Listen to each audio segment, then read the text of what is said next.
For today's video, gagawa tayo ng creamy chicken mushroom. Lagyan natin ng asin at paminta ang manok. Tapos halo-haloin. Painitin na ang frying pan, tapos lagyan ng mantika.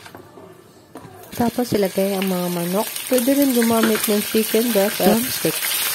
Lutuin for 5 to 10 minutes each side. Hanguin ng mga manok. Ilagay ang ahos at sibuyas. Papupulahin muna natin to. Isunod ang mga mushrooms. Haluin na mabuti. Tapos ilagay ang mga manok. Bakit naisipan ko itong lutuin?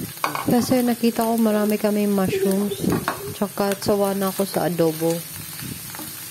Lagyan ng 1 kutsarang toyo. Haluin ulit. Lagyan natin ng cream of mushroom soup.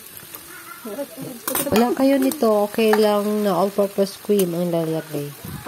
Nilagyan ko rin ng all-purpose cream para super creamy. Panghuli ay ang tubig.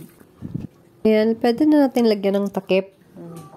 At palambutin ang mga manok for 30 minutes. Nakita natin na super creamy siya. Sabaw pa lang, ulam na. Nilagyan ko din ng cheese para di lang creamy, cheesy din siya. Ayan, pinakakahintay ng lahat. Kainan na! At syempre, nilagyan ko rin ng cheese for presentation. Malinis ang kamay ko, so don't worry. I-try na natin. No rice for today's video kasi mahal ang bigas. Grabe, napaka-creamy at saka malambot ang manok. Please comment kung gusto nyo i-try itong recipe. Kung nakaabot kayo sa huli.